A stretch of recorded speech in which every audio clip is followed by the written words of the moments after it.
하나님 아버지 주신 책은 진리의 말씀인 성경일세. 거룩한 복음의 말씀 중에 날 사랑하신단 보증있네. 주 예수 나를 사랑하니 즐겁고도 즐겁도다. 주 예수 나를 사랑하니 나는 참 기쁘다.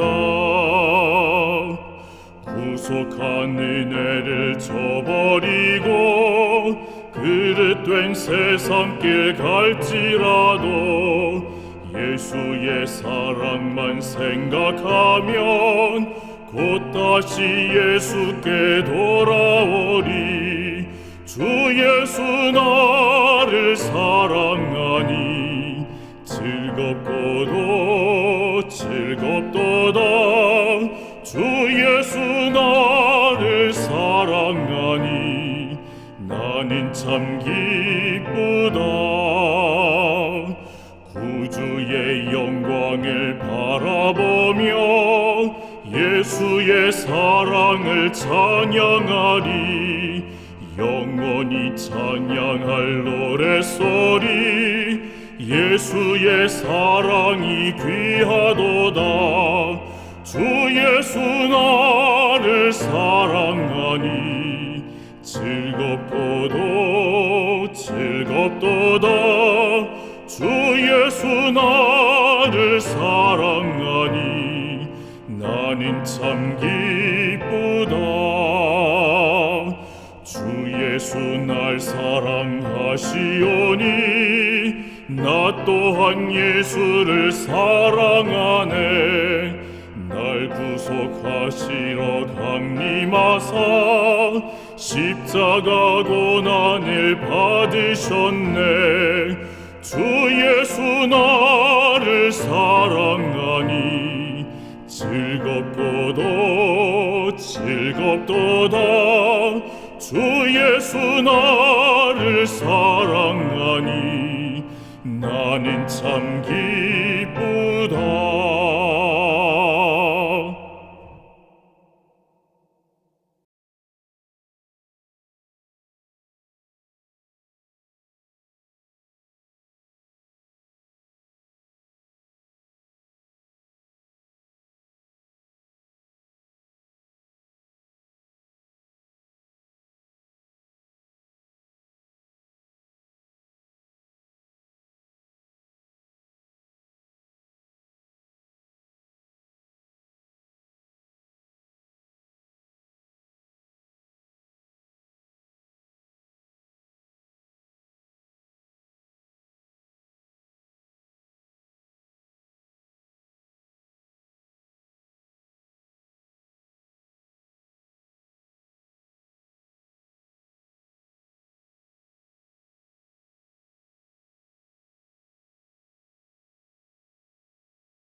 안녕하십니까? 삼육대학교 상담심리학과에서 가르치고 있는 정성진입니다. 재림교회가 전 세계적으로 폭력 예방 캠페인을 하고 있는 End It Now, 올해의 주제는 권력 남용입니다. 여기 시칼이 있습니다. 이것은 좋은 것일까요? 나쁜 것일까요? 혹은 이로운 도구인가요? 해로운 도구인가요? 여러분들이 너무나 잘 아시는 것처럼 이것을 사용한 사람의 의도에 따라서 좋은 것일 수도 있고 나쁜 것일 수도 있을 것입니다. 시칼을 요리할 때 쓴다면 맛있는 요리를 만드는 도구가 되겠지만 강도의 손에 들린다면 사람을 해하는 도구가 되겠죠. 그런데 이 식칼보다도 더 우리에게 회로움과 이로움을 줄 수 있는 주제가 있습니다. 그것은 바로 권력, 힘입니다. 권력 그 자체는 좋은 것이거나 나쁜 것은 아닙니다. 그것을 어떤 사람이 어떤 상황에서 사용하느냐에 따라서 이로움과 해로움이 달라질 수 있겠습니다. 권력이란 무엇일까요? 권력은 누가 가지는 걸까요? 권력과 비슷한 말 한번 떠올려 보시면 힘, 파워가 있겠습니다. 또는 권위, 조금 더 확장한다면 리더십과 영향력까지도 비슷한 말이라고 볼 수 있을 것 같습니다. 우리가 권력하면 권력을 가진 정치인이나 경제인, 이러한 좀 높은 사람들, 흔히 말하는 그런 사람들을 떠올리기 쉽지만 실은 영향력을 발휘하는 사람은 모두 권력을 가진 것입니다. 우리 교회를 생각해 보더라도 행정자와 목사님들만 권력을 가진 것이 아니고요. 장로님, 집사님, 모든 교인들이 또 부모와 교사들이 권력을 가졌다고 말할 수 있습니다. 그런 의미에서 권력이라는 것은 정치인과 경영자, 학자 또는 유명인만의 전유물이 아니고 목사, 장로, 집사, 교사와 부모, 어떻게 보면 모든 인간이 권력을 가지고 있습니다. 그래서 권력을 정의 내릴 때 특정 상황에서 특정 대상에게 영향력을 발휘할 수 있는 힘, 이렇게 정의를 내리곤 합니다. 그렇다면 권력에는 어떠한 유형이 존재할까요? 우리가 흔히 떠올릴 수 있는 정치력, 가장 대표적인 권력일 수 있겠습니다. 그 외에도 경제력, 정보력 혹은 학력, 영향력 이렇게 좀 나눠볼 수도 있을 것이고요. 그 다음에 힘이 어떤 영역에서 발휘되느냐에 따라서 신체적인 힘, 심리적인 힘, 성적인 힘, 영적인 힘으로 나누어 볼 수 있지 않을까 생각이 듭니다. 그럼 이 권력을 유형별로 사용할 때 선용하는 것과 남용하는 것에 차이점이 분명히 존재할 것입니다. 예를 들어서 정치력은 잘만 선용한다면 우리들에게 필요한 규제를 잘 제정하여서 모든 것이 효율적이고 사람들에게 이로움을 많이 끼치는 좋은 권력이 될 수 있습니다. 하지만 정치력을 오남용한다면 사익을 취득하기 위해서 규정과 결정을 바꾸거나 또는 자신의 지지 세력을 규합하기 위해서 갈등을 조장할 수 있는 그런 위험 요소가 있습니다. 경제력은 어떨까요? 경제력을 가지고 있는 사람이 자신이 욕심만을 부리기 위해서 돈을 쓰는 것이 아니라 누군가 도와주기 위해서, 예를 들어서 장학금을 기부한다. 얼마나 좋은 선용의 사례가 되겠습니까? 하지만 이 경제력을 가지고 자금을 이용해서 자기 배를 불리고 자기 재산을 불리는 데 사용한다면 옴난용한다고 볼 수 있겠습니다. 정보력, 학력은 어떨까요? 지식을 많이 가지고 있는 것, 권력이 될 수가 있겠죠. 그런데 이것을 다른 사람들에게 쉽고 재미있고 유익하게 지식을 잘 포장해서 나누어주는 지식봉사를 한다면 이것은 지식, 학력의 좋은 선용 사례가 될 것입니다. 하지만 요즘에 가끔 많이 회자되는 부분들이기도 합니다만 이 정보력과 학력을 오남용해서 연구 결과를 조작해서 자기가 뭔가 유명한 사람이 되고 싶은 그러한 방향으로 간다면 정보력을 잘못 사용하는 것이 될 것입니다.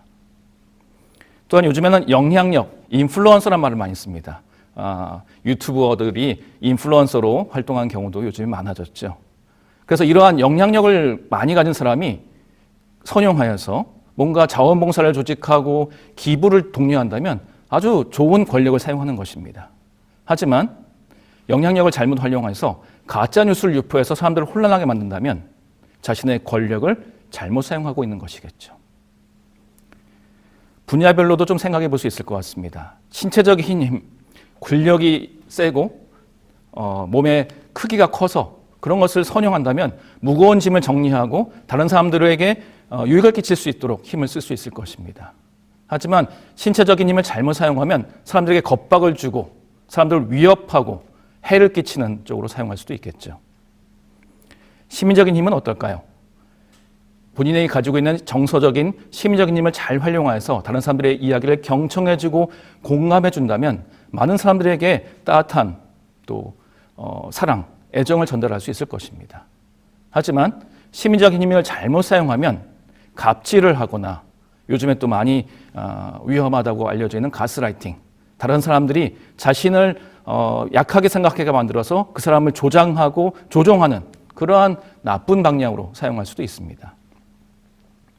성적인 힘은 어떨까요? 성적인 힘이 선용된다면 하나님께서 허락하신 부부관계에서 이것은 부부간의 관계를 증진시키고 만족도를 높이는데 아주 유용한 또 힘이 될 수 있습니다. 하지만 성적인 힘을 잘못 사용하면 성폭력, 성희롱, 다른 사람들에게 해를 끼치는 나쁜 힘이 될 수가 있겠죠. 영적인 힘은 어떨까요? 영적인 힘을 잘 활용하여서 영혼들에게 성경을 가르치고 감화를 끼쳐서 영혼을 구원한다면 영적인 힘은 이 세상의 그 어느 것과도 비교할 수 있는 좋은 권력이 될 것입니다.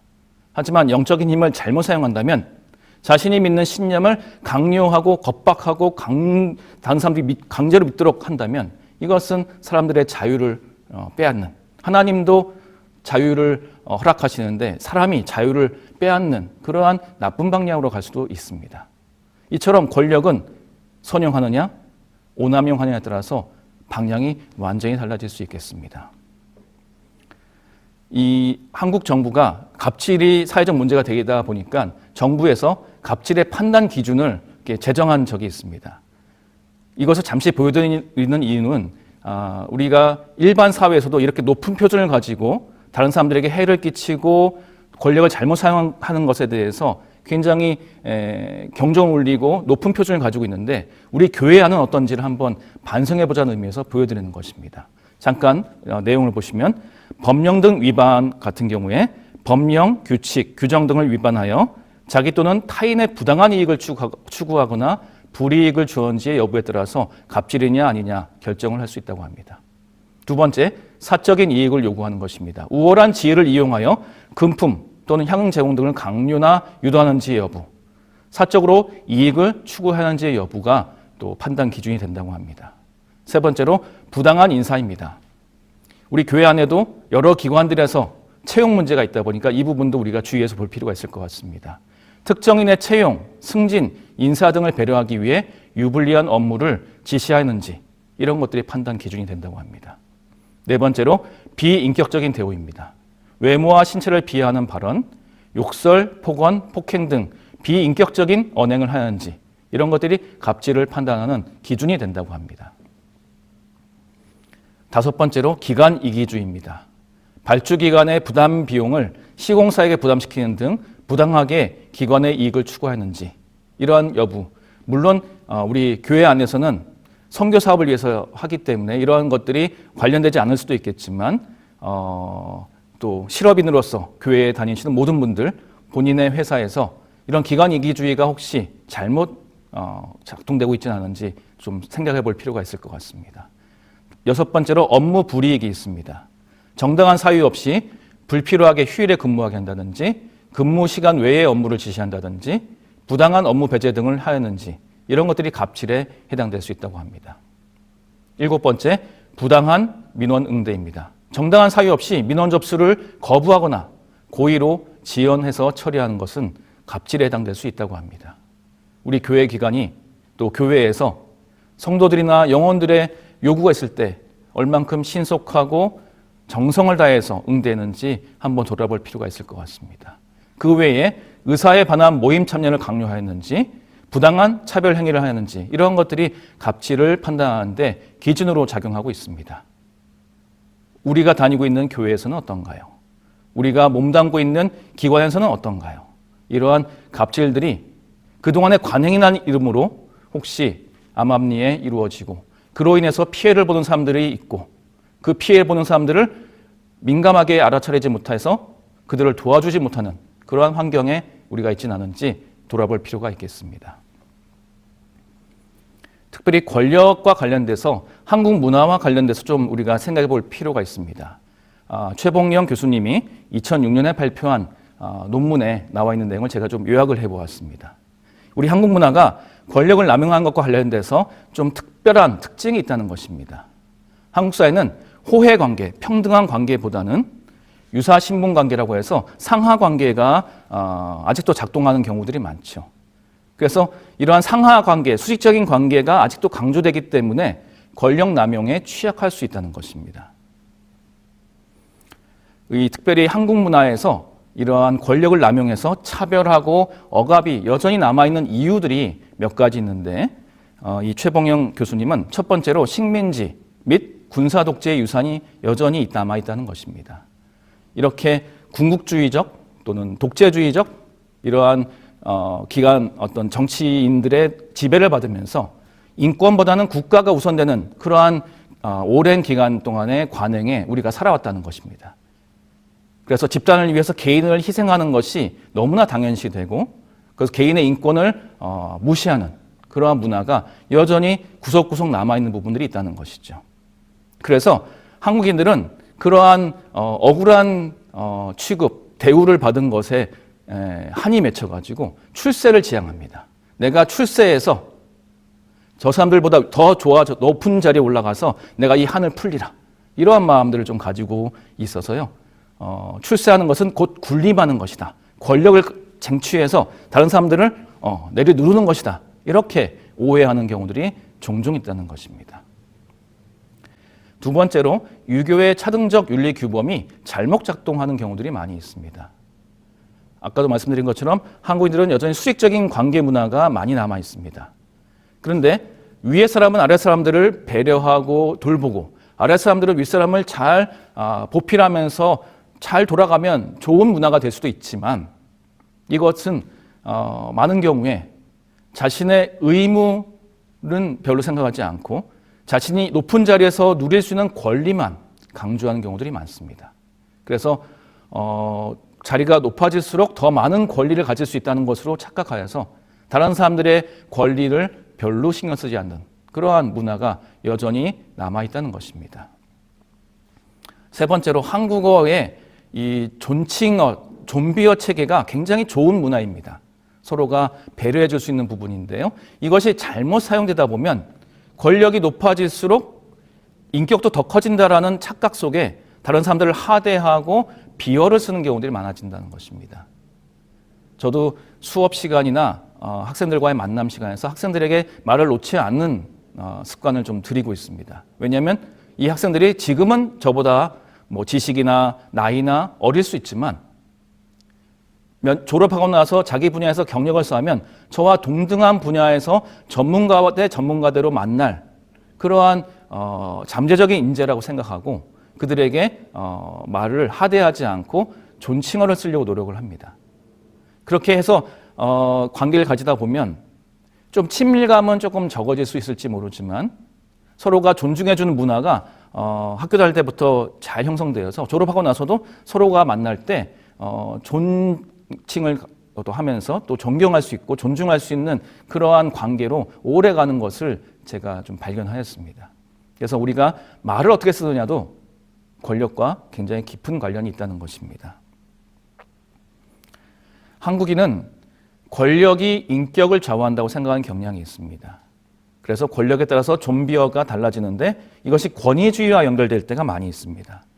특별히 한국인들이 중요하다고 생각하는 권력은 나이, 어른이냐 아이냐, 지위, 상사냐 부하냐, 횟수, 고참이냐 신참이냐, 성별, 남과 여, 자본, 부자냐 빈자냐 이러한 나누는 구분하는 것을 통해서 내가 더 많은 권력을 가졌다는 것을 확인하고 높은 권력을 가질수록 존칭어보다는 비어를 쓰는 경우들이 많아진다는 것이죠. 한국 사회에서는 사람 대접 받으려면 상대를 압도할 수 있는 권력을 가져야 한다는 출세지상주의가 좀 강한 편입니다.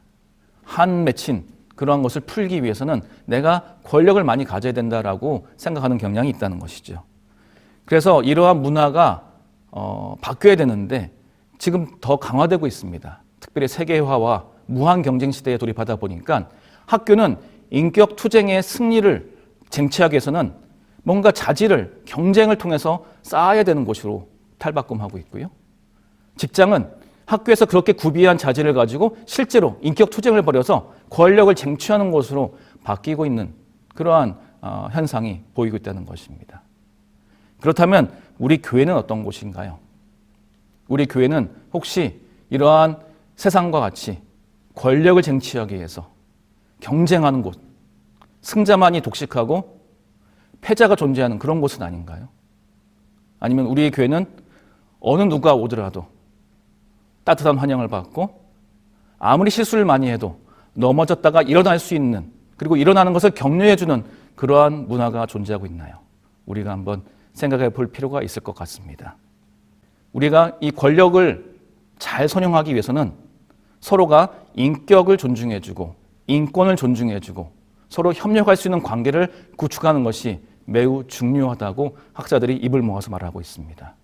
우리의 교회가 서로를 존중해주고 서로 협력하는 가운데 하늘나라에서 시민으로 살 그러한 사람으로서 하늘나라의 문화를 이 땅에서부터 훈련하고 연습하는 것이 됐으면 얼마나 좋을까, 그런 생각을 해봅니다. 그렇다면 권력 남용에 있어서 가장 중요한 측면은 무엇일까요? 권력과 관련된 문제가 발생했을 때 원인과 책임을 피해자에게 돌리지 않고 힘을 가진 사람에게 돌려야 된다는 것입니다. 예를 들어서 다윗 왕이 우리아를 죽이고 밧세바를 취하는 죄를 범하였을 때 다윗 왕이 그렇게 죄를 범한 것이 밧세바에게 이유가 있다, 이렇게 말하면 안 된다는 것입니다. 밧세바가 모욕하는 모습을 보였을지라도 다윗 왕이 그것을 요셉처럼 경계를 정하고 밧세바에게 다가가지 않았다면 죄를 범하지 않고 그로 인해서 여러 가지 부작용이 생기지 않았겠죠. 힘을 가진 다윗 왕이 자신이 스스로 자신의 권력을 선용할 것이라고 선택하고 자신의 권력을 남용하여 자신의 욕망을 채우려고 하지 않았다면 그는 큰 죄를 범하지 않았을 것입니다. 책임은 힘을 가진 자에게 있습니다. 피해자에게 돌리는 우를 우리가 범하지 말아야겠습니다. 그래서 책임이라는 단어는 영어로 responsibility인데요. 이 단어의 뜻을 보면 반응한다는 response와 능력이라는 ability가 더해진 말입니다. 다시 말하면 내가 어떠한 반응을 할 것인지 스스로 선택할 수 있다는 말이 이 말에 들어 있습니다. 권력을 많이 가질수록 책임도 많아진다는 것. 그리고 그것은 내가 스스로 선택하고 스스로 책임을 질 수 있다는 것을 우리가 기억할 필요가 있겠습니다. 그렇다면 권력 남용과 관련돼서 성경에서 무엇이라고 말하고 있는지 우리가 좀 잠시 살펴보겠습니다. 성경에 나온 여러 가지 이야기들은 권력의 선용과 남용의 다양한 이야기들을 들려주고 있습니다. 그 중에서도 사탄으로 알려진 루스벨의 이야기, 애굽의 바로왕 이야기, 엘리의 아들들의 이야기, 또 다윗 왕의 이야기, 이러한 이야기들을 통해서 권력을 잘못 사용했을 때 얼마나 무서운 결과가 임할 수 있는지를 우리가 잘 알고 있습니다. 이 중에서도 권력의 남용과 선용의 예는 가장 극명하게 나타나는 것은 바로 사탄의 권력 남용, 또 예수 그리스도의 권력 선용을 우리가 생각해 볼 수 있을 것입니다. 사탄의 권력 남용은 대쟁투의 시작점이라고 볼 수 있습니다. 더 큰 권력을 가지기 위해서 하나님을 모함하고 천사와 인류를 유혹하면서 하나님의 품성이 잘못됐다고 품성의 오해를 불러일으키는 그런 유혹을 사탄이 하면서 대쟁투가 시작된 것입니다. 그래서 권력 남용은 대쟁투와도 매우 밀접한 주제라는 것을 기억할 필요가 있습니다. 또한 사탄은 아담과 하와를 유혹할 때 미묘한 방식으로 권력을 남용하였습니다. 상대방을 조종하고 통제하고 동정심에 호소하기도 하고 또 의심을 유발하면서 상대방을 심리적으로 이용하는 그러한 모습들을 보이고 있고, 또 예수님에게 세 가지 시험을 던질 때도 마찬가지입니다. 사단은 드러내놓고 혹은 미묘한 방식으로 잘 알아차리지 못하는 방식으로 권력을 남용하여 모든 사람들에게 유혹을 하고 있다는 것을 우리가 알 수 있습니다. 반면에 예수 그리스도의 권력 선용을 한번 보시죠. 우리가 너무나도 잘 아는 빌립보서 2장의 말씀입니다. 제가 낭독하겠습니다. 그는 근본 하나님의 본체시나 오히려 자기를 비워 종의 형체를 가지사 사람들과 같이 되셨고 사람의 모양으로 나타나사 자기를 낮추시고 죽기까지 복종하셨으니. 얼마나 사단과 대비되는 모습입니까? 사단은 더 높은 권력을 가지기 위해서 하나님을 모함하고 끌어내리려고 했는데, 예수님은 인류를 구원하시기 위해서 신의 자리에서 인간의 자리로 내려오셨고, 언제까지 복종하셨다고요? 죽기까지 복종하셨습니다. 이러한 겸손의 리더십을 통하여서 진정한 선한 가마력을 갖추셨기 때문에 우리가 예수님을 믿고 구원을 얻는 은혜를 누리고 있는 것입니다. 교회 내에 권력 남용에 대해서 우리가 성경 말씀에 비추어서 좀 반성할 필요가 있을지 모르겠습니다. 전 세계적으로 언론과 또 입소문을 통해서 종교인의 권력 남용에 대한 이야기가 점점 더 많아지고 있습니다. 경계가 무너지면 누군가는 상처를 입게 됩니다. 그러한 잘못의 폐해는 피해자는 물론 권력을 소유한 이들의 삶에도 필연적으로 발생합니다. 그리고 만일 교회의 지도자가 그러한 문제를 저지르게 되면 개인만 상처를 받는 것이 아니라 교회와 교회의 사명까지도 큰 손해를 입을 수 있다는 것을 우리가 기억하고 경각심을 가질 필요가 있습니다. 그래서 우리가 교회로서 할 수 있는 일들은 다음과 같이 4가지 정도를 꼽을 수 있을 것 같습니다. 먼저 우리 또한 아무리 종교를 가지고 신앙을 가졌더라도 권력을 남용하는 죄를 범할 수 있음을 인정해야겠습니다. 우리들 사이에는 그런 일이 없어 라고 부정할 것이 아니고 정직하고 솔직하게 인정할 필요가 있습니다. 그러면서 첫 번째, 책임의식을 가질 필요가 있겠습니다. 목회자 또는 교사같이 특정 위치에서 특정 권한을 지닌 영적인 지도자들은 하나님께서 그들에게 직임을 맡기셨으며 자신의 생각이 아니라 하나님께서 정하신 표준에 따라서 판단받을 것이라는 사실을 분명히 깨닫고 기억할 필요가 있습니다. 권력을 지닌 이들은 자신의 말과 행동 또 삶의 모든 태도가 하나님 앞에 고스란히 드러난다는 사실을 항상 인식할 필요가 있겠습니다. 두 번째는 상호 존중입니다. 한 사람이 다른 사람을 힘으로 억누르지 않고 서로 존중하는 정신으로 협력하면 어떤 일에서든지 좋은 결과를 도출할 수 있습니다. 어떤 단계에서든지 상호 존중의 정신을 버리지 아니하고 권력을 남용하지 않고 오용하지 않고 권력을 선용할 수 있도록 서로가 힘을 합친다면 우리 교회가 얼마나 아름다운 곳이 되겠습니까? 세 번째는 자기 존중입니다. 우리는 스스로를 존중할 때 다른 사람도 존중할 수 있습니다. 우리가 하나님에게 사랑을 많이 받는 존재라는 그 의식을 가지고 다른 사람도 나처럼 하나님의 사랑을 받는 존재라는 것을 기억한다면 서로 존중하는데 굉장히 도움이 되겠죠. 그래서 우리에게 주어진 경계, 또 나의 몸, 나에게 주어진 권력을 존중하는 태도를 가질 필요가 있겠습니다. 다시 말하면 우리에게 주어진 권한의 경계를 넘지 않도록 또 다른 이들이 그 경계를 허물고 나에게 피해를 주도록 허용하지 말아야겠습니다. 그래서 스스로를 하나님의 귀한 영혼으로 생각하면서 다른 사람들도 하나님의 귀한 영혼, 귀한 자녀로 대한다면 권력 남용을 예방할 수 있을 거라고 생각합니다. 네 번째로 협력입니다. 인류 역사의 시작 때에 아담과 하와는 둘 다 하나님께로부터 권한을 부여받았습니다. 그들 중 어느 누구도 정해진 수준 이상의 권한을 상대방에게 행사할 수 없었습니다. 상대방 위가 아니라 상대방 옆에서 협력하여 함께 일할 때 훨씬 더 좋은 결과를 얻을 수 있습니다. 그래서 우리가 교회로서 할 수 있는 일들이 무엇인지를 이렇게 기억할 필요가 있겠습니다. 엘렌 화이트는 교회 증언 2권에 이렇게 권면하고 있습니다. 하나님의 거룩한 율법을 지킨다고 공언하며 거룩한 사역에 종사하는 어떤 남자가 그의 위치가 주는 신뢰의 이점을 이용하여 그의 저열한 욕망을 채우려고 한다. 이렇게 자신의 권력과 또 권력을 가짐으로 인해서 얻는 신뢰를 이용하여 다른 사람들에게 피해를 주고 자신의 저열한 욕망을 채우려고 하는 영적인 지도자들에 대해서 엘렌 화이트가 강력한 경고를 보내고 있는 것입니다. 그래서 마음속에 하나님의 말씀이 거하지 않기 때문에 권력을 남용하는 것이다. 이렇게 말씀을 하고 있습니다. 그래서 우리가 권력과 관련돼서 어떠한 그리스도인의 태도를 가질 것인가 에베소서의 말씀을 통해서 잠깐 우리가 살펴보고자 합니다.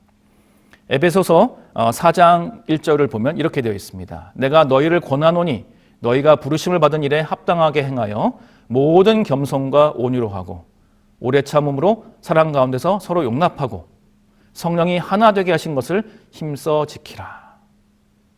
하나님께서 우리를 부르심에 있어서 우리가 그 소명을, 사명을 받아서 그 일에 합당하게 행동을 해야 됩니다. 그리고 겸손하고, 자만한 것이 아니라 겸손하고 온유하고 갑질하지 않고 오래 참음으로 분노를 폭발하지 않고 사랑 가운데 서로를 용납하고 용서하고 손을 먼저 내민다면 교회야말로 이 세상에서 찾아볼 수 없는 화해의 기관, 또한 권력이 선용되는 그런 아름다운 장소가 될 것입니다. 바울은 이어서 에베소서 4장 17절부터 19절에 잘못된 생각과 행동을 통해 우리의 이해가 어두워질 수 있고 하나님의 생명으로부터 떨어져 나갈 위험에 대해서 경고하고 있습니다. 그러므로 내가 이것을 말하며 주 안에서 증언하노니 이제부터 너희는 이방인이 그 마음에 허망한 것으로 행함같이 행하지 말라. 그들의 총명이 어두워지고 그들 가운데 있는 무지함과 그들의 마음이 굳어짐을 말미암아 하나님의 생명에서 떠나 있도다. 그렇습니다. 우리가 권력을 남용하는 그러한 잘못된 생각과 행동을 버리지 않는다면 하나님을 모르고 자신의 권력이 언제 금방 끝날 것을 인지하지 못하고 마음대로 사는 그러한 악인들처럼 살 수 있다는 것입니다. 그래서 우리는 악을 범치 않기 위해서, 죄를 범치 않기 위해서 우리가 경성하여 깨어있을 필요가 있겠죠. 23절, 24절에서 바울은 새로운 태도를 지닌 새로운 존재로서의 삶으로 우리를 초대하고 있습니다. 오직 너희의 심령이 새롭게 되어 하나님을 따라 의와 진리의 거룩함으로 지으심을 받은 새 사람을 입으라. 우리 스스로는 새 사람이 될 수 없습니다. 하나님이 부여해 주시는 새 사람을 입을 때 우리가 권력을 선용하고 우리에게 주어진 힘을 활용하여 많은 영혼들을 구원하는 일에 우리가 헌신할 수 있을 것입니다. 26절에 보면 바울이 현실적인 조언도 주고 있습니다. 우리는 때로 분노할 수 있습니다. 예수님도 의분을 품고 노하시는 모습을 보이신 적이 있죠. 하지만 예수님은 분노는 표현하셨지만 결코 권력을 남용하거나 다른 사람을 해하거나 다른 사람을 학대하지 않으셨습니다. 우리가 처음에 말씀드린 것처럼 분노는 칼과 같아서 잘 사용한다면 정의를 실현할 수 있지만 잘못 사용한다면 사람에게 피해를 줄 수 있는 그런 양면의 모습을 가지고 있다는 것을 기억할 필요가 있겠습니다. 바울은 이어서 에베소서 5장 1절에서 하나님을 본받는 자가 되어 사랑하는 삶을 살라고 권면합니다. 우리가 앞에서 교회로서 해야 될 4가지 것, 책임의식, 상호 존중, 자기 존중, 협력, 이 4가지의 긍정적인 태도에 집중한다면 불필요한 오해와 과장된 언어로 또 그로 인해서 생기는 다툼을 막을 수 있을 것입니다. 또한 우리의 자녀들도 우리의 이러한 권력을 선용하는 모습을 보면서 하나님의 아름다운 품성을 바라보게 될 것이고요. 그것이 그들에게까지 이어지게 될 것입니다. 또한 이렇게 권력을 선용하는 우리의 모습은 우리의 결혼관계로 이어져서 평등과 존중과 상호 복종, 그리고 하나님께 순복함으로 이루어지는 강력한 사랑의 연합을 경험하게 될 것입니다. 칼이나 날카로운 도구는 아름다운 무엇인가를 만들 수도 있지만 나쁘게 쓰이면 해를 끼치고 상처를 입히고 자르고 망가뜨리는 데 사용될 수도 있습니다. 우리에게 있는 힘과 권력도 마찬가지입니다. 우리에게 주어진 힘을 올바르게 사용할 때 우리는 성령의 인도하심을 따라 영원한 영광으로 이어지는 아름다운 삶을 구축할 수 있습니다. 에베소서 4장 1절에서 3절 말씀 다시 한번 봉독하겠습니다. 내가 너희를 권하노니 너희가 부르심을 받은 일에 합당하게 행하여 모든 겸손과 온유로 하고 오래 참음으로 사랑 가운데서 서로 용납하고 성령이 하나 되게 하신 것을 힘써 지키라. 우리의 삶이 이 말씀처럼 이루어진다면 우리의 가진 힘과 권력이 생명력을 불러오는 긍정적인 에너지로 작용하여서 우리 교회에서 선교 현장에서 많은 기적이 일어날 수 있을 것입니다. 이 말씀과 같이 하나님의 아름다운 품성을 온전히 드러내시고 온전한 삶의 예배를 통해서 다른 이들을 그리스도께로 이끄는 그러한 성도님들이 모두 되시기를 바라면서 제가 준비한 말씀을 마치도록 하겠습니다. 경청해 주셔서 감사합니다.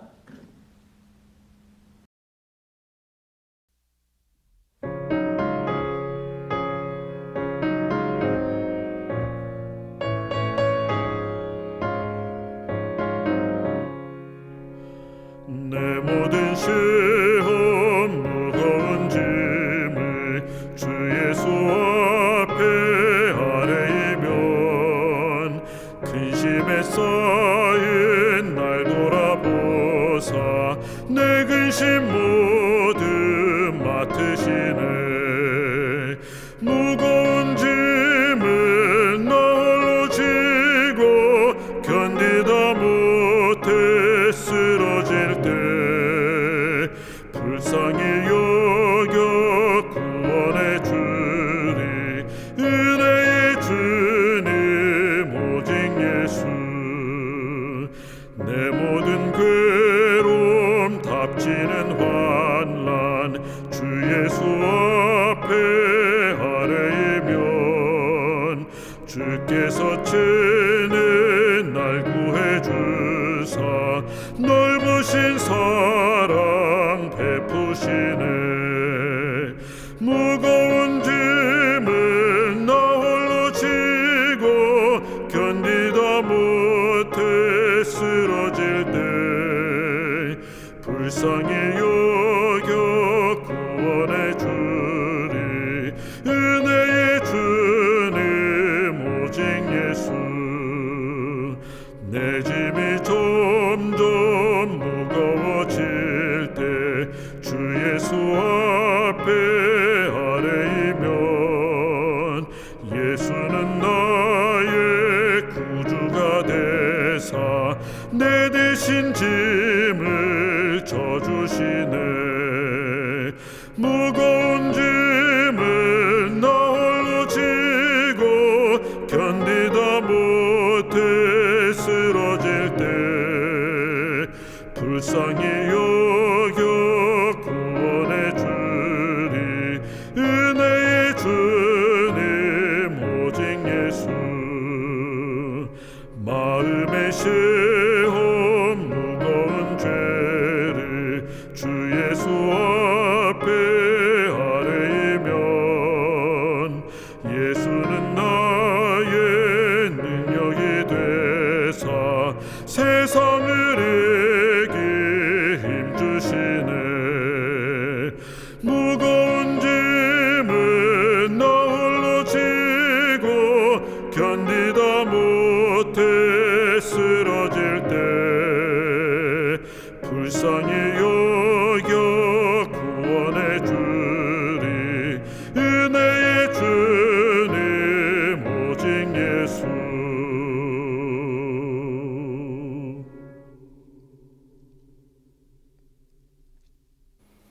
하늘에 계신 아버지, 오늘의 기별을 통하여 하나님의 품성을 깊이 생각해 볼 수 있게 도와주셔서 감사드립니다. 전지전능하신 권력을 가지셨지만 인류의 구원을 위해 가장 낮아지사 죽기까지 헌신하신 주님의 품성과 모습을 담기 원합니다.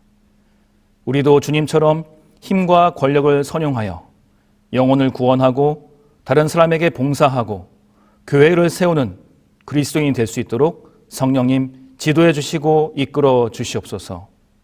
우리 교회가 지역사회와 한국사회와 해외 선교지에서 선한 영향력을 발휘하여 주님의 재림을 촉진할 수 있도록 인도하여 주시옵소서. 예수 그리스도의 이름으로 기도합니다. 아멘.